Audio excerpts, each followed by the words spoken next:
Chess basics में आप सभी का स्वागत है। मैं दिगंबर सावंत आपको चेस सिखाने का प्रयास करूंगा। Let us start our journey learning the chess. Chess क्या है? So it is basically a war tactic game है और वॉर प्रिपरेशन के लिए काफ़ी इसका महत्वपूर्ण है फ्रॉम ओल्ड एज। हिस्टोरिकली आप देखेंगे तो ये राजा महाराजाओं के टाइम में भी खेला जाता था, एक वॉर प्रिपरेशन के लिए, कि किस तरीके से हम अटैक स्ट्रेटेजी बनाएं या फिर डिफेंस स्ट्रेटेजी बनाएं। तो इसका यूज़ स्ट्रेटेजी प्लानिंग के लिए ही होता था। हिस्ट्री ऑफ चेस देखेंगे तो आप भारत में इसका राजा महाराजाओं के टाइम खेला जाता था age in the form of Chaturanga. लेकिन जैसे जैसे इवॉल्व होते गया ये लोगों ने इसको अडॉप्ट किया, इसके फॉर्म फैक्टर्स बदलते गए और टुडे आज जब ये हम चेस बोर्ड देखते हैं तो इसका फॉर्म फैक्टर थोड़ा सा अलग है। Okay, as you can see in this diagram, या फिर ये पिक्चर है थैंक्स टू विकिपीडिया, यहाँ से मैंने ये डाउनलोड किया है। और इस चित्र में आप देखेंगे तो एक बहुत फेमस पेंटिंग है। इसमें आप वेरियस टाइप्स के वॉरियर्स देखेंगे, जैसे कुछ हैं जो पैदल चलने वाले हैं, कुछ हैं जो कि हाथी पे बैठे हुए हैं, कुछ घोड़ों पे या फिर कुछ ऊंट पर बैठे हुए हैं। So depending upon their positions and role, उनका अपना अपना एक वाहन है जिसपे उसको चलाते हुए वो वॉर में पार्टिसिपेट करते हैं। ओके, सो डेफिनेटली यहाँ पर आप देखेंगे कि देर देर आर टू आर्मीज एक दूसरे के आमने सामने हैं और बीच में जो कुछ है वो एक बैटलफील्ड है जहाँ पर एक वॉर होने वाला है। ओके, और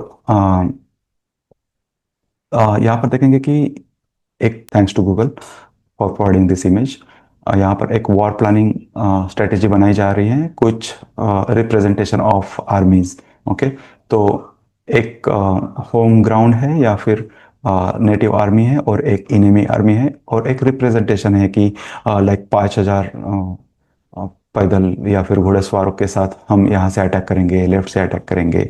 that kind of war planning is being done here, और उसके लिए ये इसका काफ़ी यूज़ होता है। तो ऐसा नहीं है कि चेस बोर्ड पे अगर आपको एक हाथी दिखता है या फिर दो हाथी दिखते हैं तो एक ही उतने ही हाथी हैं हमारे पास। इसका मतलब है रियल वॉर में वो एक रिप्रेजेंट करते हैं कि 5,000 हाथी का ग्रुप है, उसको रिप्रेजेंट करते हैं, या फिर 10,000 घुड़सवार होंगे उसको रिप्रेजेंट करते हैं। तो 10,000 घुड़सवार को आप कैसे मैनेवर करेंगे टुवर्ड्स द बैटलफील्ड, कहाँ कहाँ से उनको डिस्ट्रीब्यूट करके आप अटैक जनरेट करेंगे या फिर डिफेंस जनरेट प्रपोज कर सकते हैं। तो उस हिसाब से एक पूरे वॉर को प्लान करने के लिए चेस का यूज हुआ करता था।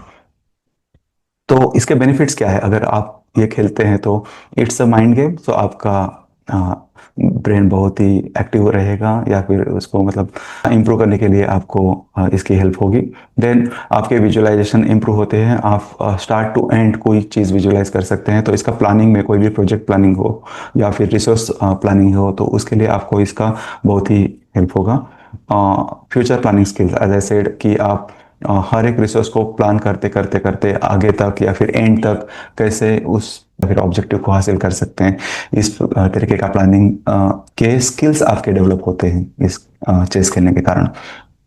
रिसोर्स यूटिलाइजेशन की, आपके पास कम से कम रिसोर्सेस में किसी ऑब्जेक्टिव को कैसे हासिल किया जा सकता है या अचीव किया जा सकता है, that you can learn. And then understanding of profit and loss. Suppose for example कोई आप अटैक जनरेट करते भी हैं तो अटैक के बाद आपको कितना मुनाफा होगा, क्या आप कितने रिसोर्सेस आपके वहां पर घायल हो सकते हैं, और उसके बावजूद कि आपको सच में कोई प्रॉफिट होगा या नहीं होगा, दैट यू कैन डिसाइड। और उस प्रकार से आप उस मूव को करना चाहिए या नहीं करना चाहिए उसका डिसीजन ले सकते हैं। Then pressure handling. Sometimes क्या होता है कि गेम्स, हम टूर्नामेंट लेवल पे जब गेम्स खेलते हैं, कुछ ब्लिट्स गेम्स रहते हैं जहां पर आपको 5 मिनट्स या 15 मिनट्स के गेम्स खेलने हैं, या फिर 3 मिनट्स 1 मिनट का गेम खेलना है। तो उस टाइम प्रेशर में आपको कैसे मूव सिलेक्शंस करने हैं, या फिर उस प्रेशर को कैसे हैंडल कर सकते हैं। Even in regular classic game में भी आप देखेंगे कि जब एंड गेम होता है और बहुत कम समय बचता है तो प्रेशर होता है और आपके साथ साइड से मिस्टेक्स होने के पॉसिबिलिटीज होती है, तो वो उनको कैसे अवॉइड किया जा सकता है। Then attack and defence generation. ऐसा नहीं है कि ऑलवेज आप अटैक मोड में ही खेलेंगे, तो कभी कभी आपको द्रविड़ भी बनना पड़ेगा और डिफेंस साइड से भी खेलना होगा, राइट। जैसे क्रिकेट में आप देखेंगे तो जब सीरीज चलती है और द्रविड़ खेलते रहते हैं तो एक डिफेंस खेल खेल के भी गेम को जीता जा सकता है। Okay, then as part of your chess learning plan you can decide कि आपको कितने टाइम में इसको खेलना है। Okay, it depends upon the time, but I would suggest कि आप इसको जल्दबाजी में ना खेले, एकदम आराम से खेले। ये लाइफ लॉन्ग जर्नी है। ऐसा नहीं है कि आपको इमीडिएटली 1 मंथ में एकदम बेसिक्स सीखने को मिला तो आप नया कुछ सीखने का ट्राई करेंगे। प्ले इट स्लो, ओके, और स्लो प्रोग्रेस इज गुड। आप उसको लाइफ लॉन्ग कैरी कर सकते हैं या फिर आपकी नेक्स्ट जनरेशन को भी आप उसको हैंड ओवर कर सकते हैं खेल खेल के कि कैसे खेला जा सकता है चेस को। So then I would suggest to watch 2 videos per week and then practice करें, more and more practice. There are some chess tools available on the internet, जैसे chess.com है। ओके, आप वहाँ पर प्रैक्टिस कर सकते हैं। और बिग प्लान और स्ट्रेटेजी प्लानिंग, यही हमारा लॉन्ग टर्म जर्नी का एक इम्पोर्टेंट मिशन है कि हम किसी भी चीज़ को कोई स्ट्रेटेजी के साथ कैसे प्लान करें और उस प्लान को कैसे एग्जीक्यूट करें। ओके,